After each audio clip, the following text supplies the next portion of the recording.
തൊട്ട് മുന്നിൽ നിൽക്കുന്ന സമയമാണ്. നമുക്കൊന്നും ചെയ്യാൻ കഴിയാതെ തൊട്ടുമുള്ളതങ്ങനെ നിൽക്കുകയാണ്. ആ രണ്ട് സമയങ്ങളും നമുക്കൊന്നും ചെയ്യാൻ കഴിയാത്തതാണ്. ഒന്ന് കഴിഞ്ഞുപോയ ഭൂതകാലമാണ്, മറ്റൊന്ന് വരാൻ പോകുന്ന ഭാവികാലമാണ്.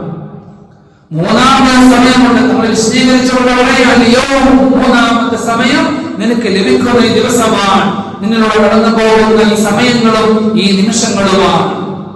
നമുക്ക് എന്തെങ്കിലും ചെയ്യാൻ കഴിയുമെങ്കിൽ, നമുക്ക് ഉപകാരപ്പെടുത്താൻ കഴിയുമെങ്കിൽ, ചെയ്യാൻ കഴിയുന്ന ഉപകാരപ്പെടുത്താൻ കഴിയുന്ന സമയം അത് ഈ സമയം മാത്രമാണ്. ഏത് സമയം നമ്മിലൂടെ കടന്നു പോകുന്ന നാം ജീവിച്ചുകൊണ്ടിരിക്കുന്ന ഈ കറണ്ട് സിറ്റുവേഷൻ മാത്രമാണ്. ഈ സമയങ്ങളും ഈ സാഹചര്യങ്ങളും മാത്രമാണ്.